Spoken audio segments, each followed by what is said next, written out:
Sexual disorders. Yes, that is today's topic. Now, the first thing some might think are sexually transmitted diseases or other biological related issues, but we're not teaching a high school sex ed class. We're tackling the taboo around sex and explaining what a sexual disorder is and how they can affect your life. So, let's talk about a few of the rare sexual disorders to arm you with a little more knowledge to care for yourself. Number 1, hypoactive sexual desire. Hyper means a lot, to the point of maybe too much. Hypo means less than what's considered average. Hypoactive sexual desire is having very low interest in sex. That's how normal and healthy sex is with age. It's normal to slow down and have times where sex isn't on the priority list, but there is still some activity happening. Hypoactive sexual desire, which will shorten to HSDD, is when that non-interest is persistent and causes anxiety. If you ignore it, it can cause friction in your romantic relationship and even become disruptive. HSDD is an absence of sexual interest, not a passing feeling. So, if someone's meh with their partner but still gets hot and bothered looking at a firefighter calendar, not HSDD. Biological factors such as hormonal imbalances and situational issues can cause HSDD.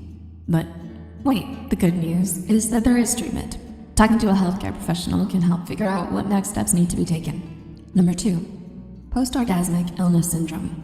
Post-orgasmic illness syndrome, or POIS, is an autoimmune disorder that affects those who produce semen. Think of it like allergies. For those with seasonal allergies, going outside is a terrible ordeal without having an antihistamine at hand. The same goes for POIS. After finishing sexy time, flu-like symptoms kick in. Those flu-like symptoms are an immune response. If you have POIS, your body treats the excreted semen like bacteria to make you sick, and symptoms show up nearly every single time. They can last up to a week after orgasm too.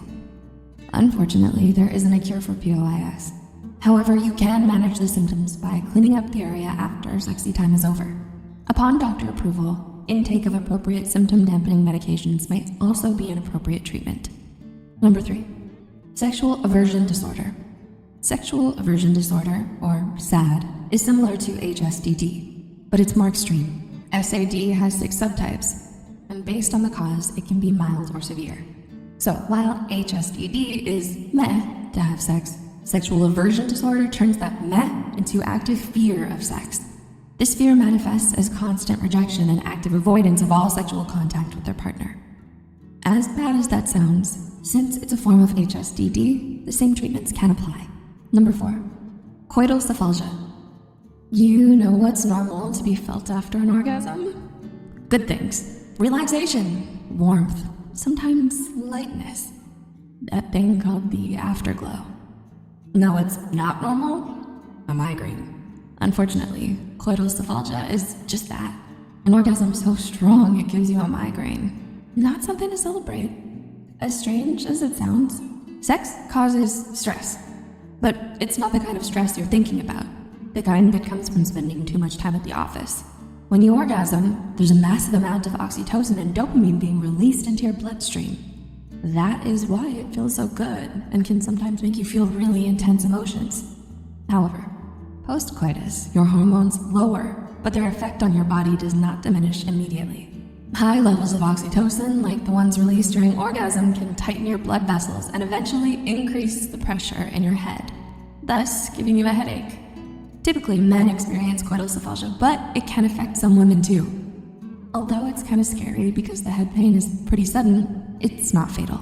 Treatment can include simply taking regular migraine medication and exercising. Exercising can reduce the chance of vasoconstriction during physical exertion.